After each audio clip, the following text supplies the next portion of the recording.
ಅದೇ ಇದು ಏನು ಘಟನೆ ಆಗಿದೆ ಈ ವಾರದಲ್ಲ, ಅದು ಹೋಗಿ ವಾರದ್ದು. ಅಂದರೆ ಸುಮಾರು ಒಂದು ಗಂಟೆ 1:50 1:30 ಆಗಿರೋದು.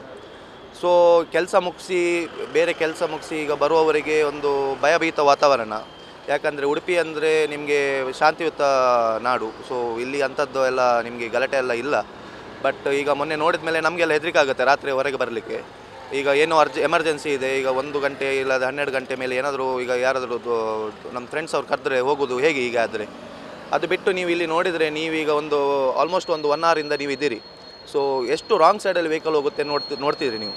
ಸೊ ಮೇಯ್ನ್ ಥಿಂಗ್ ಅಂದರೆ ನೀವೀಗ ನಾನು ಆಲ್ಮೋಸ್ಟ್ ಇಲ್ಲೇ ವರ್ಕ್ ಮಾಡೋದು, ಇಲ್ಲಿ ಹೆಚ್ಚು ದೂರ ಇಲ್ಲ, ಮುಂದೆನೇ ವರ್ಕ್ ಮಾಡೋದು. ಲಾರಿ ಇರಲಿ, ಕಾರ್ ಇರಲಿ, ಟೆಂಪೋ ಇರಲಿ, ಮತ್ತು ಕ್ರಷರ್ಸ್ ಇರಲಿ, ಎಲ್ಲ ಇಲ್ಲಿಂದನೇ ರಾಂಗ್ ಸೈಡಿಂದ ಸಹ ಹೋಗುತ್ತೆ.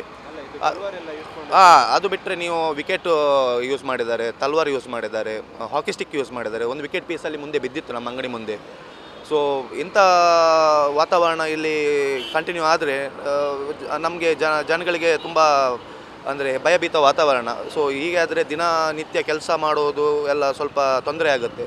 ಸೊ ಇದನ್ನು ಸಂಬಂಧಪಟ್ಟ ಅಧಿಕಾರಿಗಳು ನೋಡಿ ಅವರಿಗೆ ಏನು ಕ್ರಮ ಇದೆ ಕ್ರಮ ಜರುಗಿಸಿ ಇನ್ನು ಮುಂದೆ ಇಂಥ ಘಟನೆಗಳು ಆಗಬಾರ್ದಂತ ವಿನಂತಿ ಮಾಡ್ತಿದ್ದೇನೆ ನಾನು.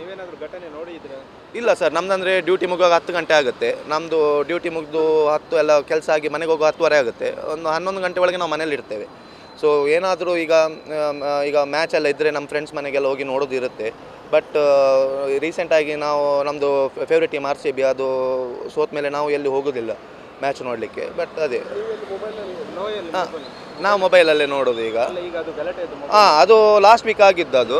ಬಟ್ ಇವತ್ತು ತುಂಬ ಅಂದರೆ ಇದು ಏನು ಹೇಳ್ತೇವೆ ವೈರಲ್ ಆಗಿದೆ. ಮತ್ತು ನಮಗೂ ಇಲ್ಲೇ ನಾವು ಕೆಲಸ ಮಾಡುವಾಗಿಂದ ತುಂಬ ಕಾಲ್ ಬಂದಿದೆ, ನೀವು ನೋಡಿದ್ದಿಲ್ಲ ಏನದು ಅಂತ. ಬಟ್ ಅವರಿಗೆ ಸಹ ನಾನು ಹೇಳಿದ್ದೇನೆ ಅದು ಇವತ್ತಿದ್ದಲ್ಲ, ನಿನ್ನೆದಲ್ಲ.